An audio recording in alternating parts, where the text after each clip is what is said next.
Good morning, good evening, good afternoon, everybody out there in podcast land. This is Intrinsic Motivation from a homie's perspective. This is Hamza. And I am David. And today we have someone from Melbourne, Australia. She is an expert in a lot of things. We're going to talk about her recent Netflix movie, To the Bone. She's dealt a lot with anorexia on her website, mindvisionmind.com. But she also does a lot of visualization in the overall field of wellness. So put your seatbelt on. We're going to tighten up and have a wonderful podcast with Beverley Searle. Welcome to the podcast. Welcome. Thank you very much. Absolutely. And so you're in the wellness, and you have your website, mindvisionmind.com. That's and you right. cover everything about anorexia, eating disorders, and so on and so forth. But before we dive too far into it, if you could just tell our audience a little bit about yourself and what got you into your realm of expertise. Well, I was in my 40s, late 40s, and I was getting horrendous flashbacks to childhood, and all I was offered in the psychiatric model was heavy drugs, which makes you feel like a zombie, and I wasn't allowed to go out in the sun. Well, I'm Australian. Good heavens, we love the sun. And I wasn't allowed to eat certain foods, and I took them for a while, and they put a squash a little bit on the flashbacks, and I said, I'm not having this for the rest of my life. So I was also misdiagnosed. It was a severe PTSD disorder. And so I thought, right, I'm going to find my own cure. So at 48, I went to university. I spent 9 years there. I've got 4 degrees. I volunteered and ended up being the CEO of a not-for-profit organisation specialising in childhood trauma and running depression, anxiety, stress groups for women. And at one of those groups, a lady came up and asked me, would I work with her niece who'd just come out of hospital. She'd had anorexia for 20 years. And I said, well, I know nothing about anorexia because I've been dealing with childhood trauma. And she said, well, everyone in this group, and we had about 50 coming in and out, she said they've had bipolar, they've got depression, they've got all sorts of things wrong with them, and they're all feeling better. She said, Beverley, will you please go and see her? So I said, okay. So I went and knocked on the girl's door. She was 32 at the time. And because I was still at uni, I didn't have premises then. And I went and asked, said hi. We went in the kitchen. Her husband was there and the little girl was there. And I said, okay, tell me about your anorexia. Because I knew nothing. I hadn't read a book. I hadn't done anything. But my work covers everything because we're restructuring, finding out everything in your brain. This process allows you to go into your mind and make it safe and happy. So this girl said to me, her name was Paula. She'd allowed me to use her name. She'd given me a testimonial. And she said, I go to the fridge because I'm hungry. And then a voice in the head commands me that I'm not allowed to eat. So she said, I can't. And I thought to myself, I can do this because I work with voices in the head. So we sat there. I explained my work. I spent an hour and a half, 2 hours with her. I came back in a month's time. Her anorexia had gone. We did another hour and a half, 2 hours, and we dealt with other issues. And I came back another month because she could only see me monthly. And I saw her again for about another 2 hours, and her anorexia had gone completely. She was sleeping okay. She'd had it. She was 32, and she'd had it since she was 15. And she'd been in and out of hospital. And then I realised how I could apply my work across. Now, see, this is the main thing which is hindering people getting well in the sector, is that they're told to ignore the voice. Most people with anorexia have a voice commanding them that they're not allowed to eat, and they're controlling. You might have what they call the internal criticizer, what says, oh, you can't do that, or you're no good at this. A lot of people have the voice in their head, criticizing them, or, you have a running commentary. But this voice isn't actually coming from an ego state. And it's all about control. And something happened at one stage where they created a subpersonality or ego state, which is about control. And then something happened years later which was on control, and it triggered out the anorexia. Would you like to hear Paula's how she became anorexic? Yeah, I'm sitting on the side of my edge of my seat here. Now, this is your average young person with anorexia. Not everyone. This is your average. I mean, I'm giving you an example. Okay. So I follow the personality theory called psychosynthesis. Now, that is a sub-personality by this wonderful man called Roberto Assagioli, who was a student of Freud and who was the father of psychoanalysis, and he was a good friend of Jung, and most people know Jung through his dream work. So he's back in the 1930s, 40s, 50s. Now, he was supposed to go back to Italy and take psychoanalysis to Italy. And he said that Freud hadn't gone far enough and he hadn't brought in spirituality. Now, if you know anything about Freud, he believed that religion was the curse of all people. He discounted it all the time. But as Assagioli said, we have a spiritual part of us. We are spiritual beings in a human body. And he brought in Eastern philosophies.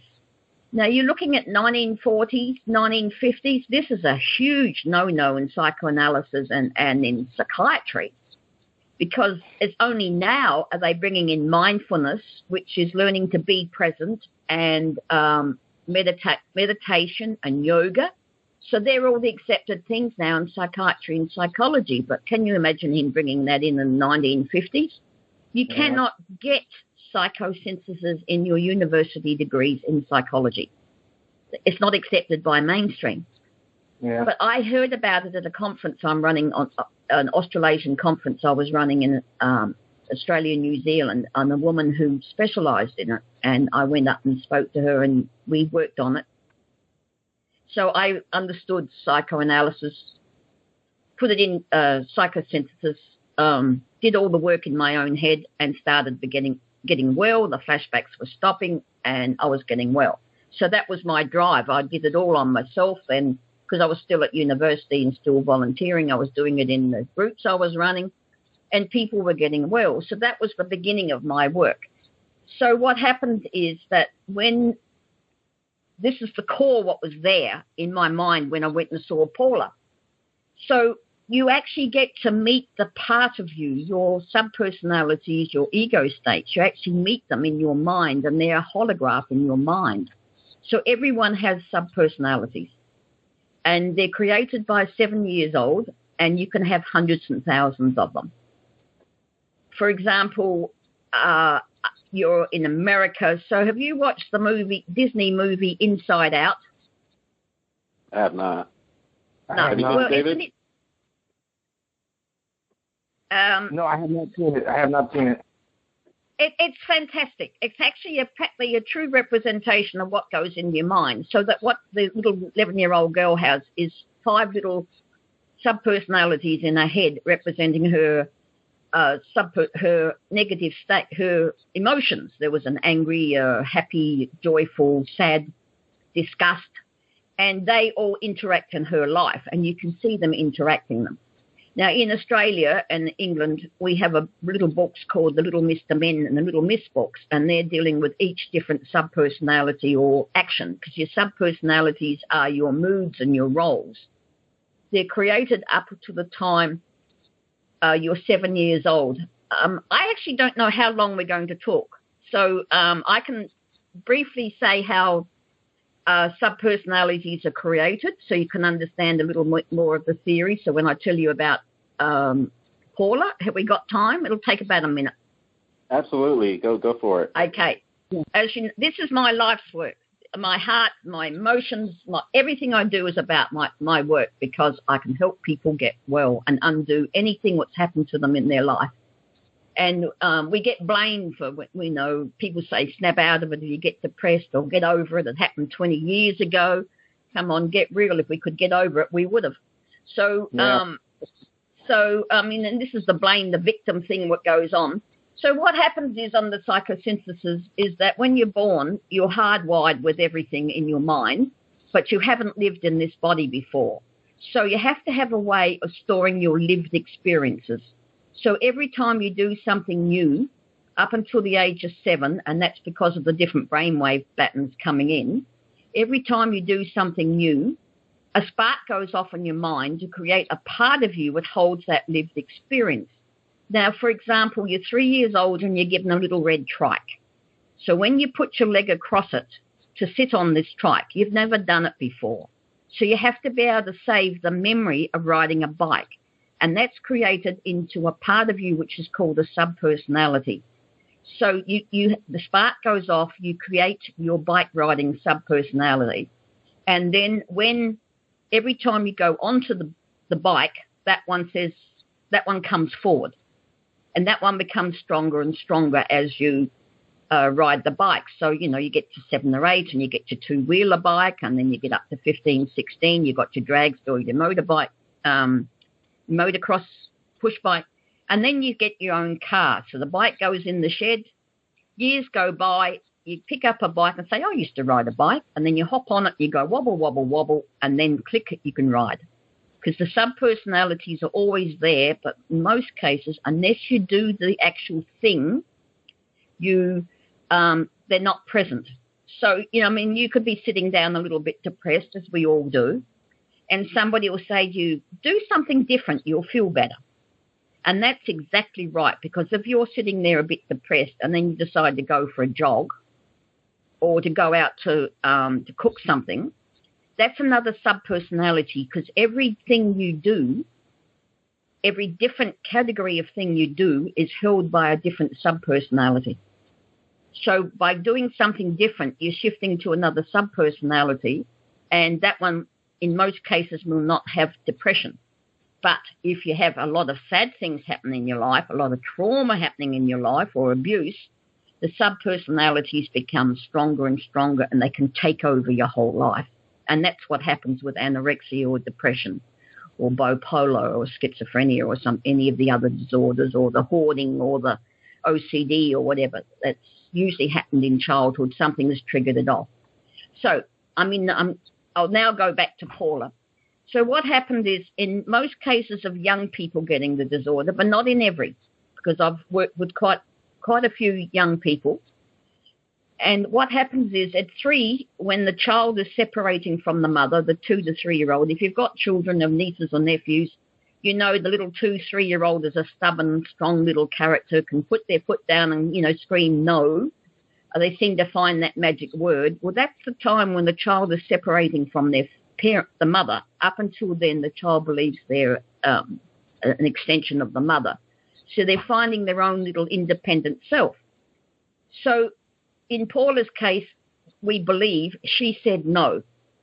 Her father was not physical abusive, but he had a violent verbal temper on him. So we believe that she stood up to her father and said no, and all hell broke loose. And she created a part, because this is the first time she'd experienced her father's anger, for control, because she had to not stand up to her father to cause the anger. So because she didn't ever stand up to her father again, that one stayed silent, like dormant, just stayed around, it's there, but unless she came up against her father's anger, that one wouldn't come out again, because that was their role, to control her so that she doesn't stand up to her father. Then 13, 14, these young girls go into puberty, or young men, and what happens? Their body's out of control. So because their body's out of control, this one comes forward. I'm in control. The body's out of control. I come forward, and she takes over. And because they're controlling, they then bring in the anorexia, which is the eating, because if they starve themselves, thinking, because it's coming from a 3-year-old perspective, that they wouldn't get the breasts and genitalia and that sort of thing, and they'll be skinny, and it wouldn't affect, because it's all control. And that's what I do with my work. The first session, we make your mind safe and happy. I usually do this in 10 hours. Paula's was a rare case, because she had when people have studied their disorder and read books for years and years and years and had therapy and psychologists and psychology and been in and out hospitals, in and out for, like she was, for 15 years, she knew everything about the disorder. And my work could just slot into everything she was doing. So my average is under 10 hours. So she did it in about 6, and she's never had it since. She's now 38. She's had it for years. So what happened is that once you make your mind safe and happy, you have a world inside your mind. So we live on the earth, which is a world, and we live in the universe, which is a world, but you also have a world in your mind.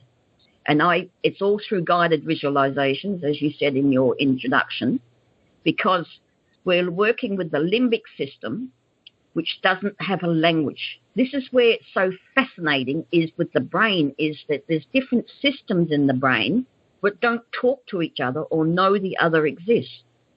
So this is where the failure of the psychiatry and psychology with most disorders, or when you've had adversity, is you talk about it, because that's the way psychoanalysis and that works. You go in there and you talk, and you talk and you talk.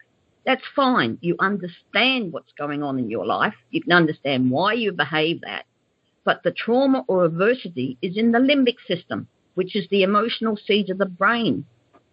So this is why the soldiers and everyone else, and also with like the anorexia, the trauma adversity which created it is in the limbic system, what doesn't have a language. So it doesn't matter how long you talk. It can't stop the pictures.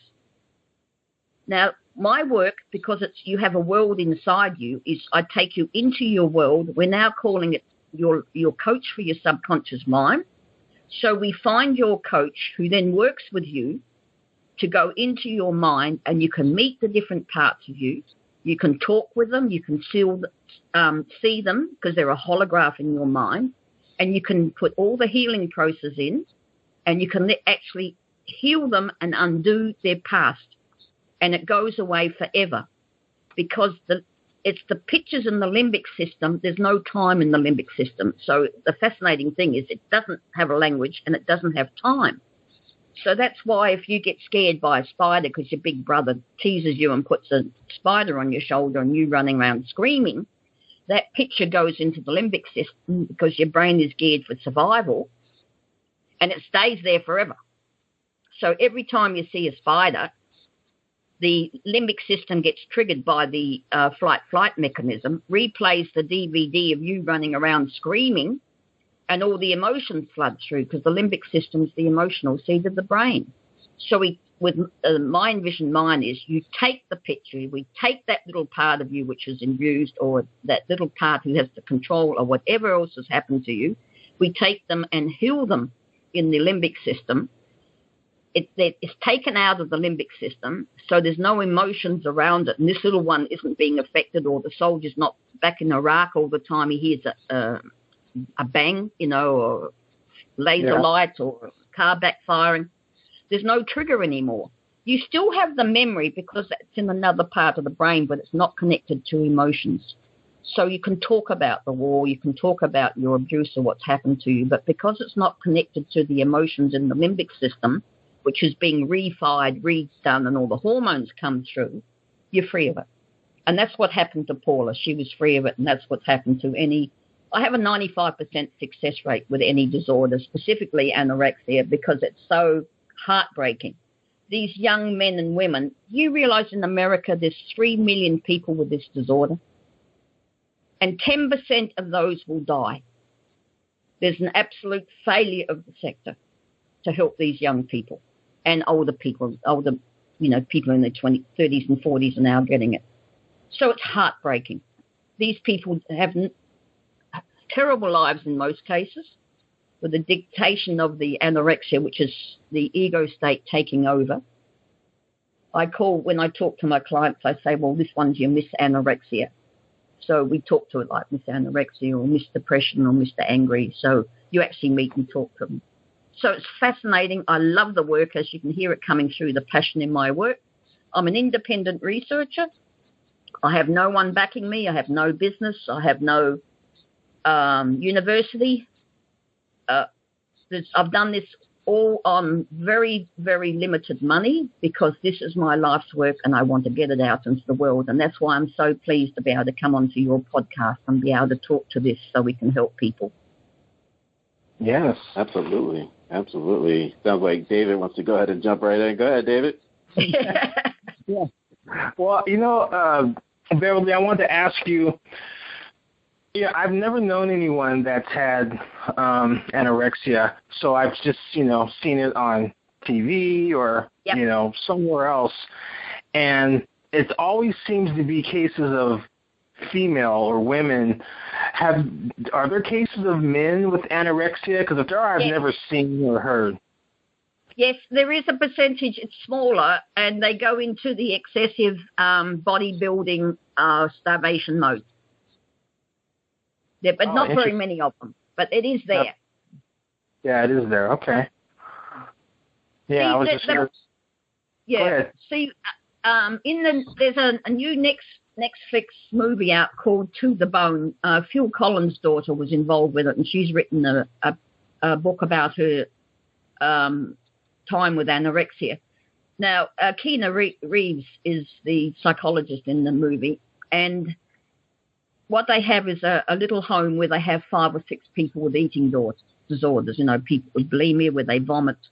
They only eat certain foods.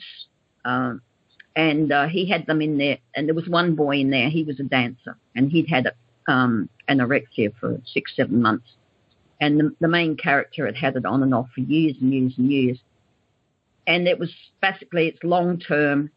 And the main thing they brought out in this movie, and it's the main thing they're doing wrong in all the mainstream treatment of anorexia, is they train them and teach them to deny the voice. Most of them have a voice which says you're not allowed to eat. And in the movie, they say, they're yelling and screaming at the voice, F off, I'm not going to listen to you, etc., etc. So by training them to ignore the voice and to make themselves eat, that creates another huge problem, because the voice is an ego state. It's a part of you, a strong part of you. And if you're not going to listen to it, or it can't control you, it goes off and goes crazy.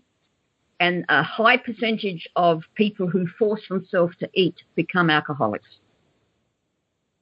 because the control part of them is out of control, so they drink. And they don't say this out loud very often, but if you talk to any expert on anorexia, you'll get told that there is a high percentage, especially if the person's had it for a long time, like 10, 20 years, that they enforce themselves to eat, they will become anorexic,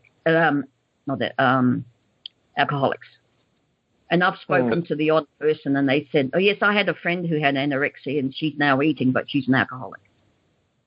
And we have a horrible example here in Adelaide. There's a city below Melbourne called Geelong, and there was twins there. They called themselves the anorexic twins, and they had it from 14, and they were in their 30s. And a professor came over from America with his camera and looked at their, made a movie of them. And he warned the parents, Bob and Maura, because I've met the family, and said to them that if they start eating, there's a high chance of them becoming alcoholics. Well, after a few years, they started eating, forced themselves to start eating. I mean, these girls were running 20 to 40K a day, and down to, I think they were 20 kilos, 25 kilos. And we're having, all sorts of horrible problems. Their bones were equal to a 100-year-old woman because all the starvation they were doing. So they forced themselves after a time to eat. They made the decision, and they became alcoholics. Absolutely horrible, and they both died through smoking in bed, and they were drunk, and the cigarette went into the mattress. There was smoke, coming into the whole house. One girl died instantly, and the other one girl died within a couple of hours. And because of the alcoholism. So there's a second thing. If they listen to if they discount the voice will come out and take over in another aspect of their life. So it's a horrible disorder. The treatment of the person isn't right. That some get well with, if they're young people and they only had it for a little while, they can get through it and get well with proper support. But there's ones that don't get well, or they just have it for, having a disorder for 10, 20 years, and they die of it and have miserable lives in between. So this is what I'm here for, to help people get well.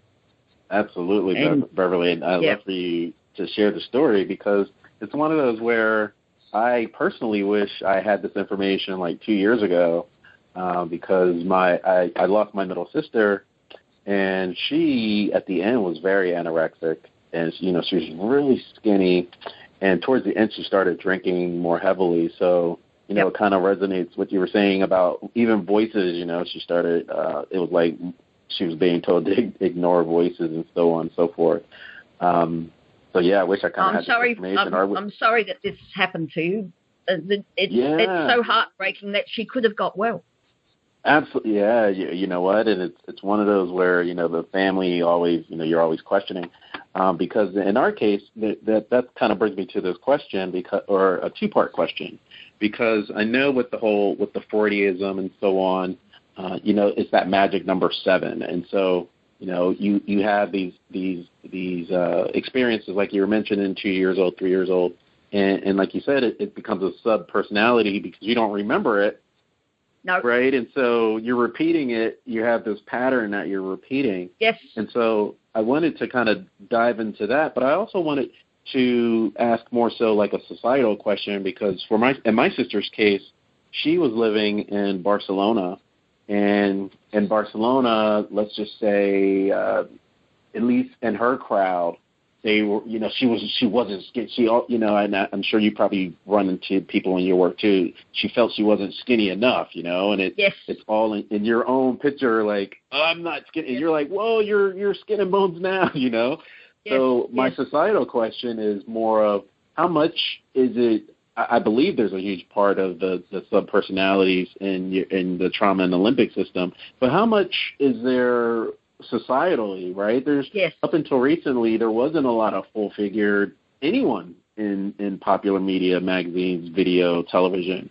So it's like a combination, but since you're on the front line, I wanted to get your take on that. Yes, it is, because they fall into the, society's crap, the movie stars, the pop stars, all those sorts of things, and how they're skinny and they have to be like them. The whole every health, beauty, the beauty fashion magazines, they're there to sell products. We know that, and people get hooked into their hype. You've got to have this side of shape, and your eyes have got to be like this, and your makeup's got to be this, and you've got to wear these clothes, or you're not going to be beautiful. So they get trapped into the whole hype of it, and then they starve themselves. Now the other thing is there's a book called Optimum Nutrition for the Mind from Patrick Holford. You can get the book.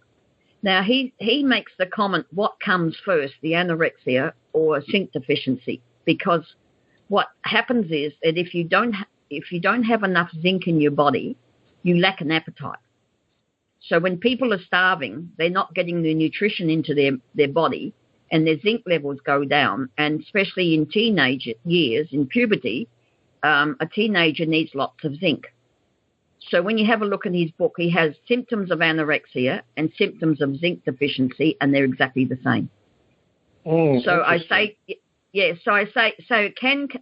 the anorexia can be triggered by the starvation of the person and not having the zinc in their body to stimulate their appetite and feel hungry. So I say to every parent, because I've worked with a lot of 16-year-olds, I say to I actually copy off the chapter of the book and send it to them and said, right, you need to get them onto zinc. And I said there's a liquid zinc which has no calories, so a lot of them counted calories all the time. I said, and get them to take the zinc, and this will help. So I'm looking at the 3-4 dimensions of the person. Take the zinc, do the process with me, and do everything you can on all levels. So I also work with the depression, anxiety, and stress, because most of these young people, I don't know what your sister was like, but they're usually artistic, sensitive types. I've had 2 girls with anorexia. They were 16, and they both wanted to be ballet dancers. And ballet is the highest level of exercise, athleticism. And, they're always dieting and, doing over the exercises and everything. And the perfectionism came in, and the dieting and the anorexia came in. They also had the adversities in early childhood as well.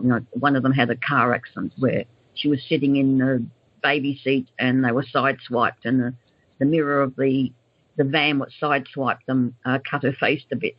So her life was totally out of control.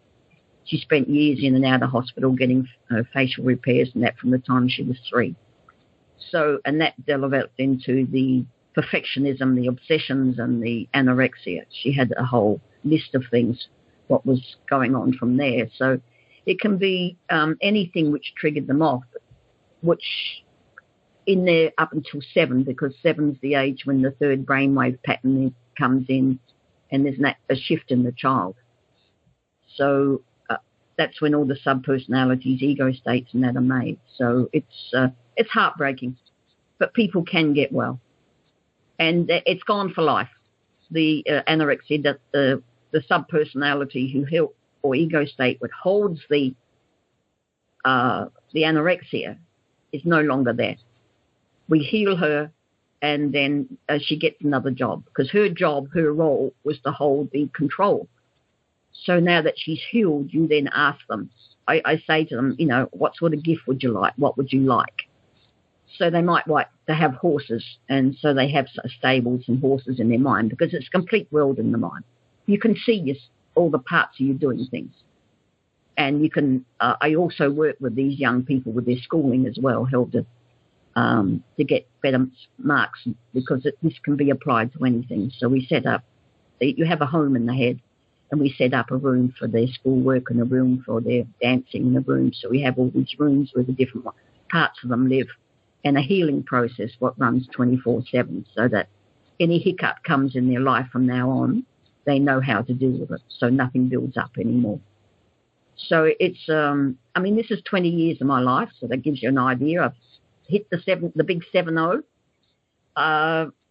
because I'm a late developer, not going to uni until I was 48. But my life is out there. So I'm trying to find people in America and that who'd like to learn my work. Or I do sessions over the internet, over Skype, which I'm ringing now. So a lot of my clients are around the world, and I do therapy on Skype. And or if they come on the website, we've got a book, a couple of ebooks on eating disorders, and we have webinars where you can actually talk to me and ask questions. So this is what we're doing for people, because, it's a big thing to trust somebody else. So they need to kind of meet me and look at me on the webinar and see me and talk to me and find out who I am and what I'm doing. Wow. Yeah. Go ahead, David. Kind of blows your mind away, doesn't it, when you have someone like me come on? Oh, we love it. We love it. We want more. Yeah. Oh, you can always get me back for PTSD, because you've got Memorial Day coming up soon, haven't you? I've just finished a research. See, I started up a not-for-profit organisation, a charity organisation in Australia, so we could help people who can't afford, expensive therapy. I was charging $20, $30 an hour, and sometimes free, to help people. So our chairperson rang up we have come on the TV, the soldiers come back from Iraq and the different wars, and they come on the TV and say, look, there's nobody out there helping us. So we have more soldiers who have committed suicide here in Australia than we have who actually were killed in the war. So it's a big thing. The same with the police and ambulance and the rescuer organ thing. So, every time they come on the TV, and so our chairperson rings them up and offers our help. And we hit the organisation, the receptionist says, oh, this is wonderful, we'll welcome you. And then we get put through to the psychologist. And the psychologist says, you can't come here because you haven't got evidence-based. You've only got case studies. And will be ignoring that. So in the last year, I did, for 9 people, I did 10 hours each, some in America, some here in Australia, because the PhD student who was oversighting the whole study is an American woman. And I did 90 hours of free therapy with 9 people. 3 were firemen who were having terrible PTSD problems, and the other 6 were women with armed hold-up, sexual abuse, harassment, which is another big thing what's out there. And within 10 hours of therapy, we did the stacks again with them, and then 6 months later we did the stacks again. And even though it was 6 months without having any therapy or anything with me, they all had improvement, and they all came with, they released, had no more PTSD. Their depression, anxiety and stress was all down to normal. And that was with 10 hours of therapy. But again, I have the problem. Yeah, I'm an independent researcher. I don't have I can't get the provider number here where you can get cheap, low-cost therapy here in Australia. I'm independent. I don't have the finances behind me to do the big marketing campaigns. I don't have drug companies behind me or businesses or anything. I'm doing this out of my own drive and passion, which you can hear in my voice. So if anyone out there who wants to assist, we tried to do a 3-week eating disorder in retreat in Bali, but we couldn't get the numbers because they had to pay to come. We were, doing the work practically for nothing. And it was going to cost $10,000 for them to come. And that was 1 therapist to 3 people. And people just didn't want to pay the money. But if in America, if you go into the hospitals, you're paying at least $1,500 a day. Oh, yeah. Easily. So we were charging $1,500 a day, a week, plus their a little bit of expenses. But that's still sitting there on the website for people to register or say they're going to do it. But if we can get some going in America, I would be there within 3 weeks. I've got a passport, we'll travel. And we'd love to have you back to do specifically on PTSDs, because that's a whole separate conversation. So let's stay with the eating disorder for right now. Yes. The question that I had was, sorry. Yeah, and I'll get back to David because I think David had something too.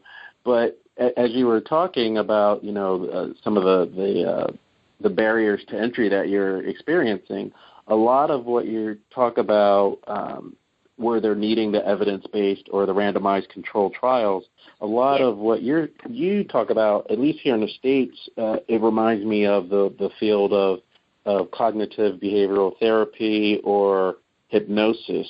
Now, would that fall under the same umbrella in Australia, or is that something separate? CBD, cognitive behavior therapy, is usually done by psychologists, psychiatrists, and social workers.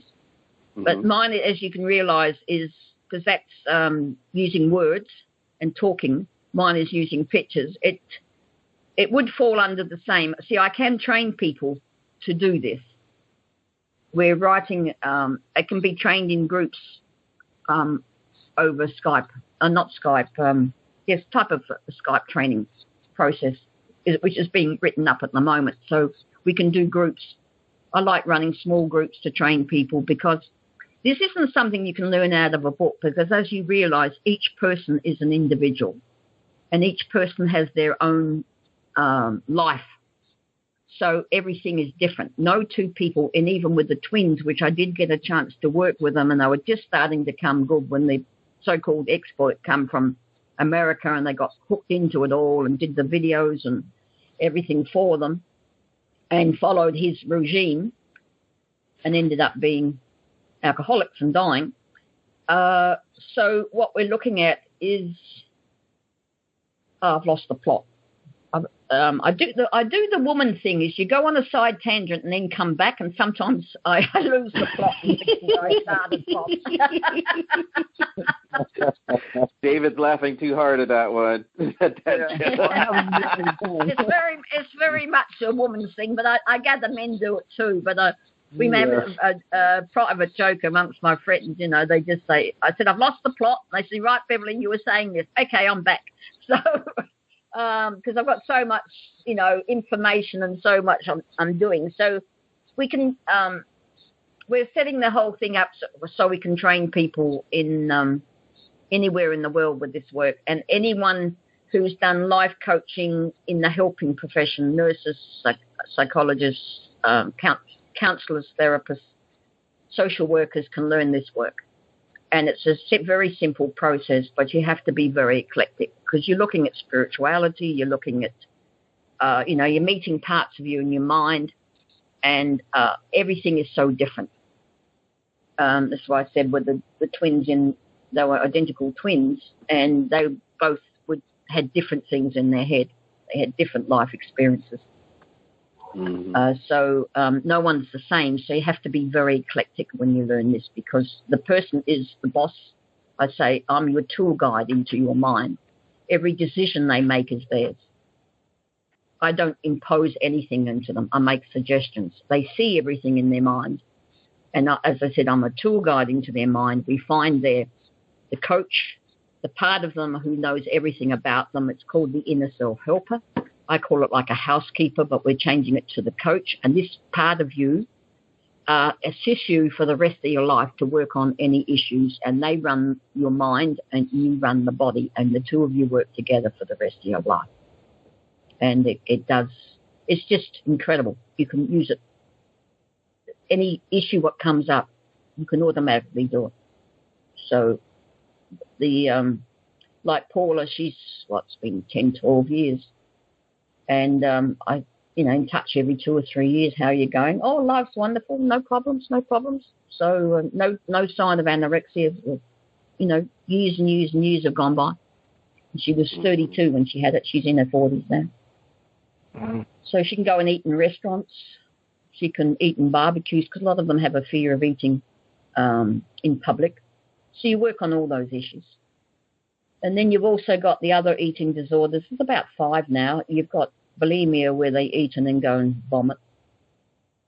And then you've got, with anorexia, some of them count calories and the others eat just one type of food or 2, and they limit themselves to that. And what they've made now as an eating disorder is the what I call the health nuts.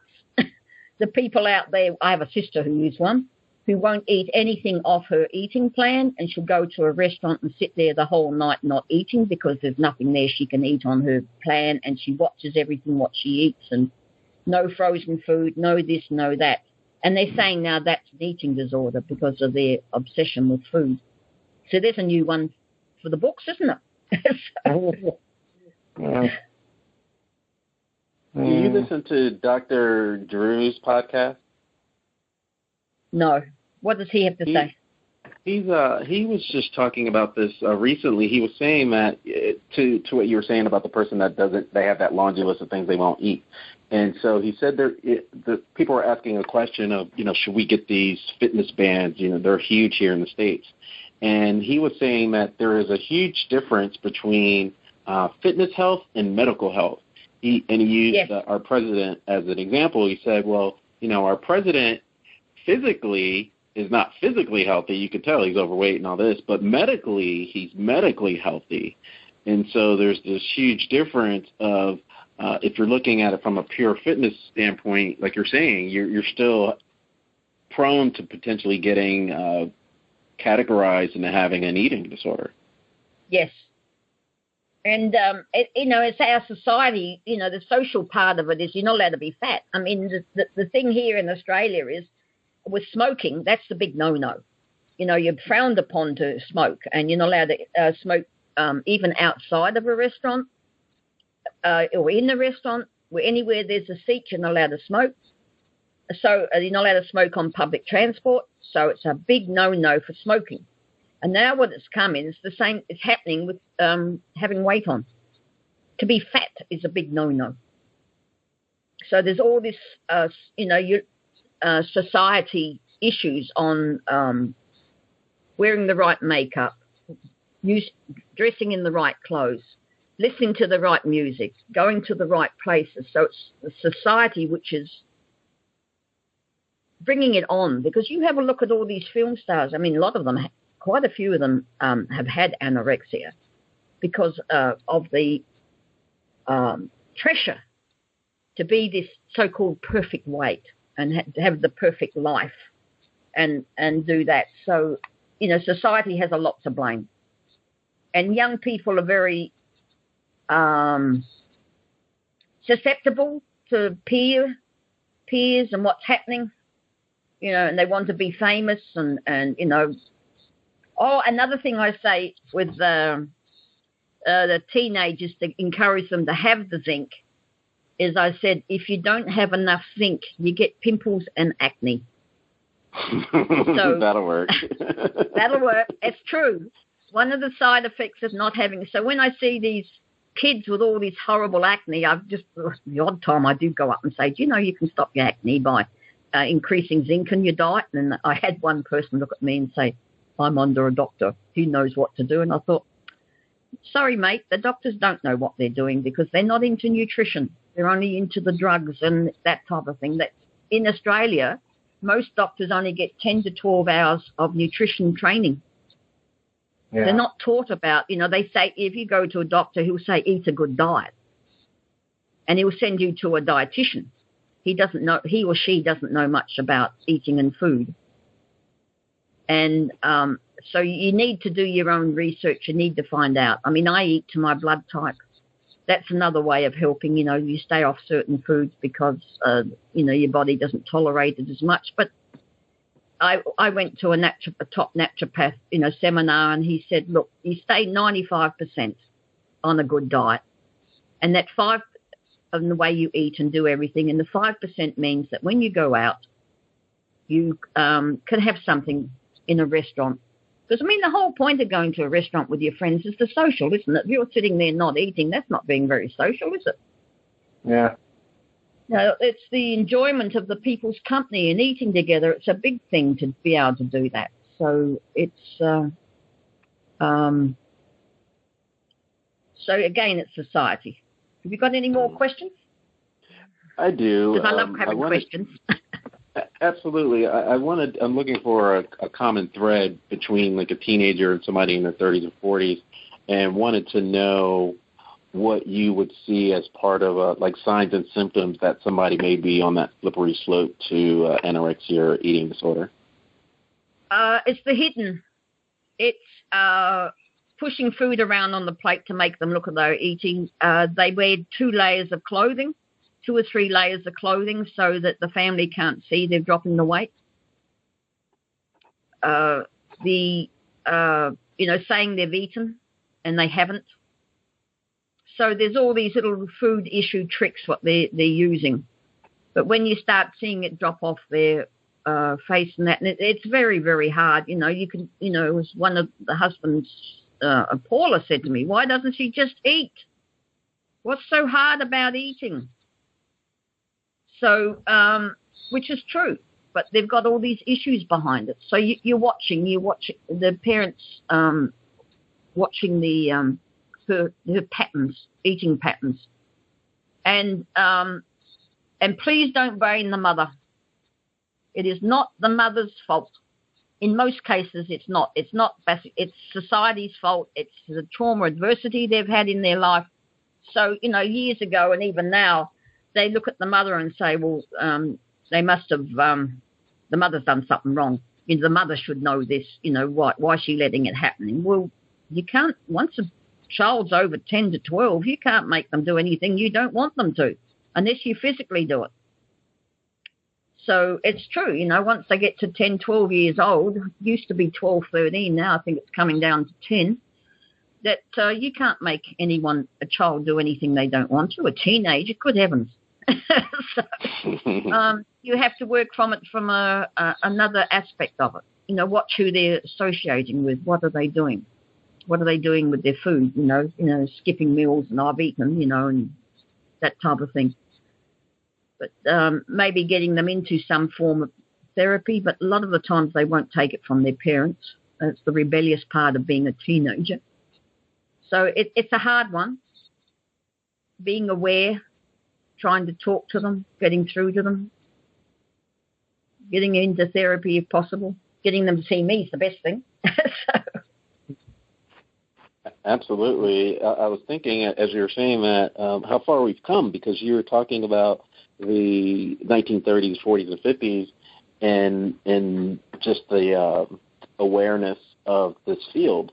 And when you mentioned the Disney movie Inside Out, it made me think of Snow White and the Seven Dwarfs, right? Because the Seven Dwarfs are supposed to be the personalities, but they were seen as outside of themselves, whereas Inside Out, it's more of giving you awareness that these are internal personalities. Yes, these are internal. They're all internal. And you can have hundreds of them, hundreds and thousands, and all different shapes, ages, and sizes. Because some of them are created for an event. I'll tell you a funny story. My third son, I have 4 sons. We had a small hobby farm, and I'd put horse manure and cow manure under the lemon trees and all the trees, help with production. And he crawled out underneath the lemon tree, was eating horse manure. So he has got a sub-personality that eats horse manure. But unless he eats horse manure, that one won't be triggered out again. So this is what you can have. You'll have sub-personalities holding all your different roles and moves. But by the time you grow up, they're down to probably 15 to 18 to 20 different roles that you more concentrate. With if you're a student, you've got the student ones, and you have ones in your sport. So if you a football fanatic or a baseball fanatic, you'd have one there who follows the football and baseball. So these are different roles, the different moves, what you have in your life. So you have one in you that looks after the podcast and the radio and the passion for that. And then, you, as I say to people, when they know about the different sub-personalities, if you've had a bad day at work, I said, when you get in your car to drive home, you're shifting to your car driver, because that's another role, another thing you do. So you've got, so you have the car driver there. So I said, the moment you sit in the car, you just say in your head, okay, the podcast person or the secretary or whoever it is, the factory person, has had a bad day, hop in the healing process and wash away all the issues, what you've had. So that means each day's issues stay in that day. So when you go back to work the next day, those issues are washed away and they don't build up unless you've got a terrible boss or a terrible situation where you're working in. So it can be used right across the board to keep yourself, stable and happy, and to become the person you should be, and not have the issues from childhood or beliefs.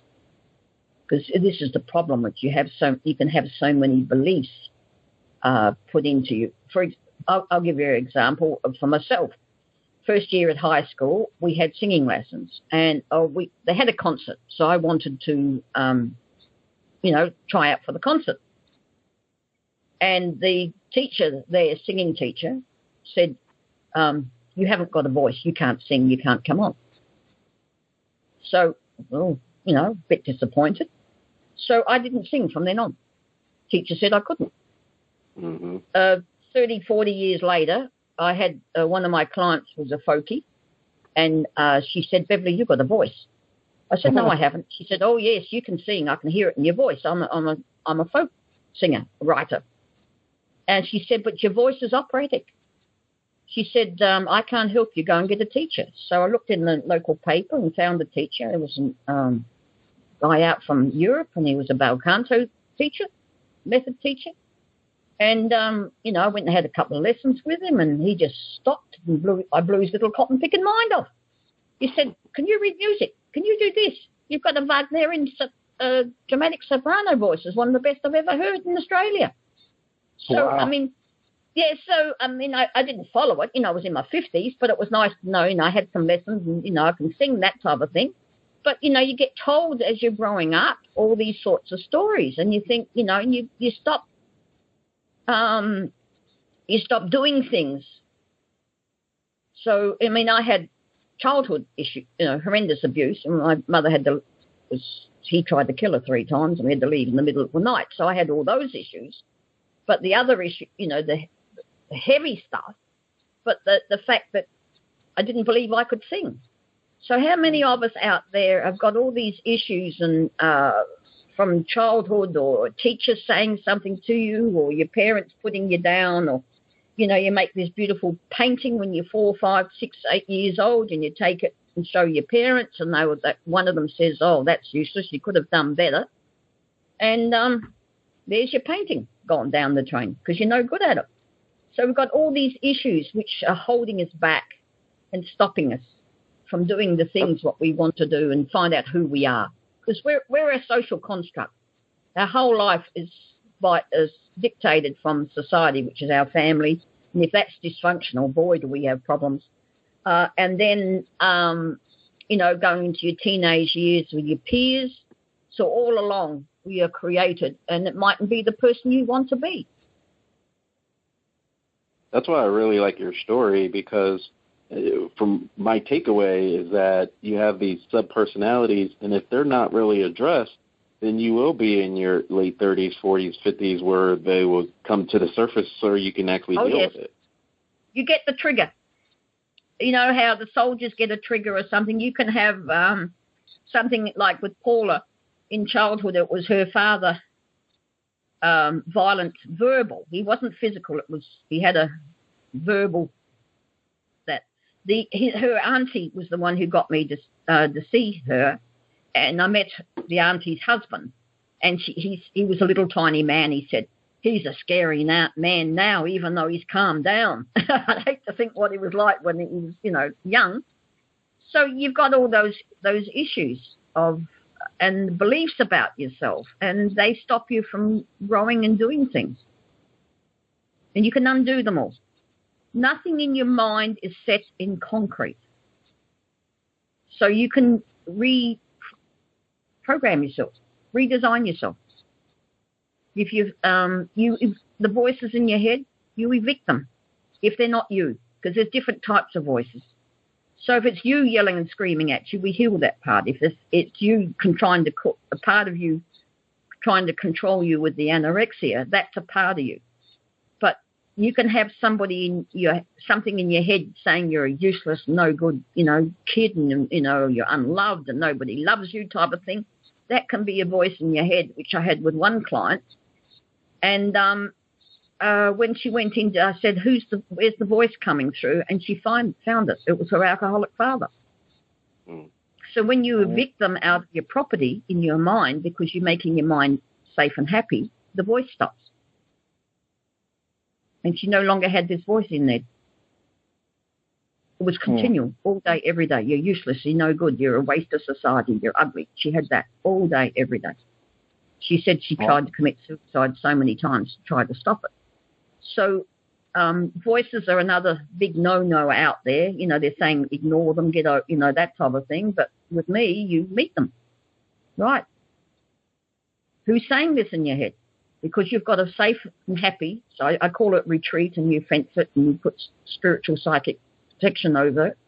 It has a gate that only you can go in and out. So you're in control over your own mind, and that you design it to your own wishes and likes and what you want to do with life. So if there's anyone in there, I have it's a 9-step process, and I have about number 6 is called eviction.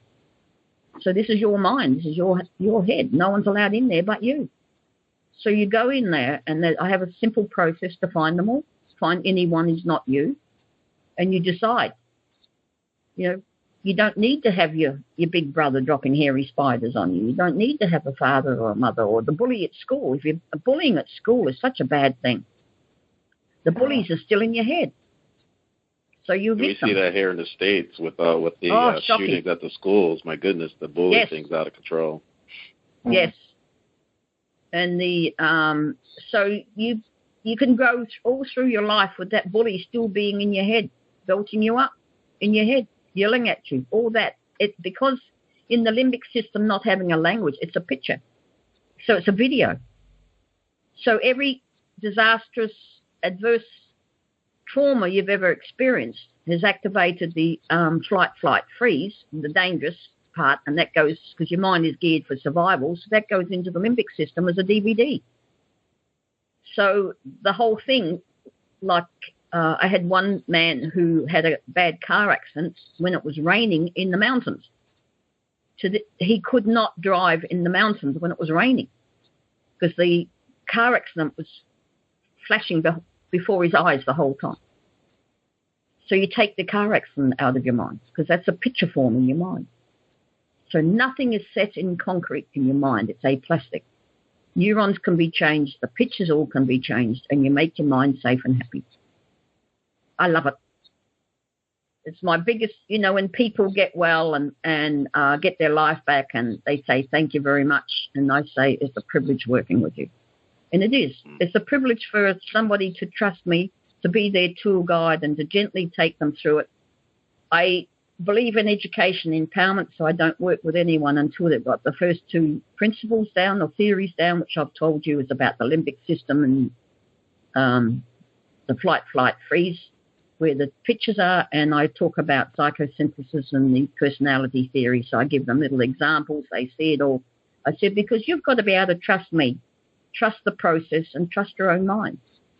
In a lot of cases, people can't because there's all sorts of horrible things going on in their mind.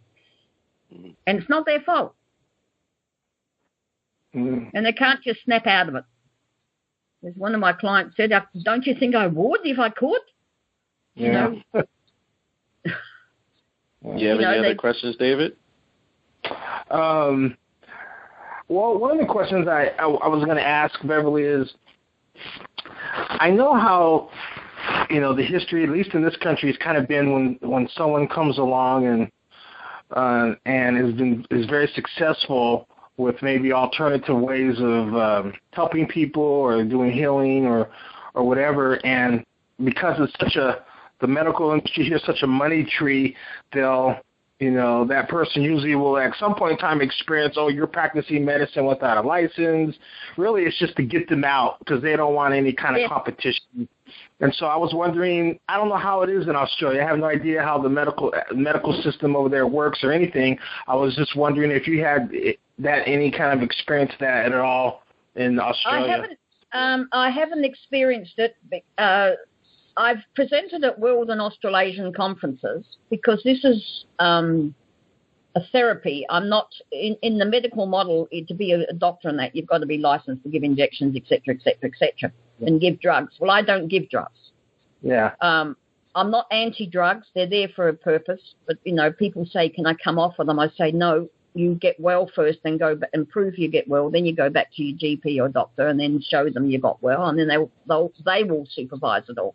So I don't have that issue because I'm not fighting them. What I am doing is exposing them or trying to, because they're doing it wrong. I mean, they can't say that they're doing it right. I mean, you're saying about the bullying and the shootings at school, what the research I've been doing, that most of the shootings at the schools have been done by kids who are on Prozac and not Prozac. Yeah, Prozac and they're depressive and they're on drugs, the medical drugs, and the drugs they don't feel human. They don't have it seems to shut down their conscience a bit, or it doesn't seem they're kind of not in touch with their true feelings or anything, so they can just go ahead and do it because they can't feel what they're doing or the heartbreak they're causing. But most of them are done by kids on the medical drugs. So there are other ways. And if they're depressing, that you find Mr. Depressed. I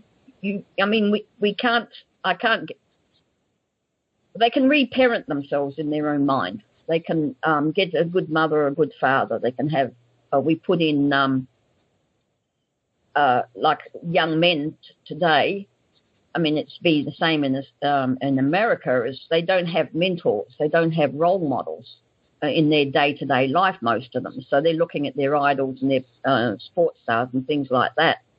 So they, here in Australia, to be a man is, between 16 and 18, you get a car. You can go on drugs, smoke cigarettes, and have sex. You're a man. But where's the consequences? Where's the role models for them? And young men need role models. You look at any native society, when a young man goes into puberty, he's taken aside by the men and taught how to be a man and his role in society, of that society. See, we've lost all that. And that doesn't help our young men, does it?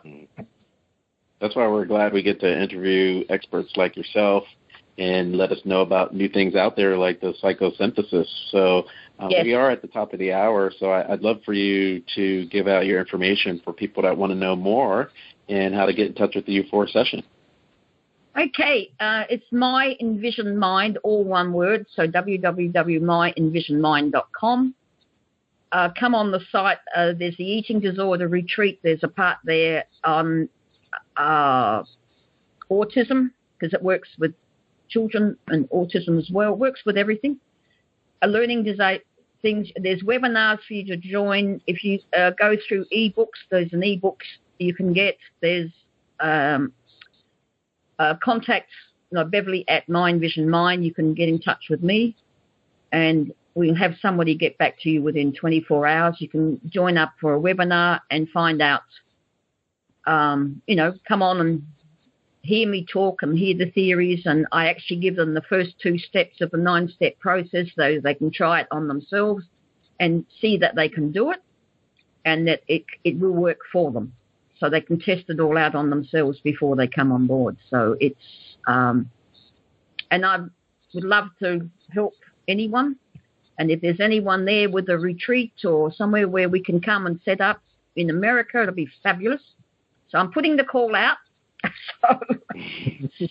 Fantastic. Or somebody who wants to learn this work, we can do all this. So it's, it's a complete different way of working with people with a mental health issue, or yes, any form of issue. And it's drug-free, and they're in control. Well, great. We've just had another episode of Intrinsic Motivation from a homie's perspective. This is Hamza. And I am David. And Beverly, it was a pleasure. Let's stay in touch and have you back on. Yes, love to.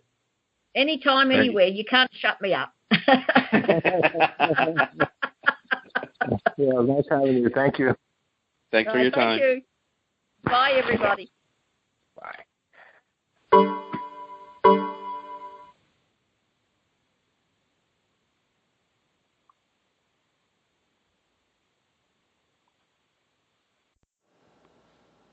Thanks again for checking out another episode of Intrinsic Motivation from a Homie's Perspective podcast.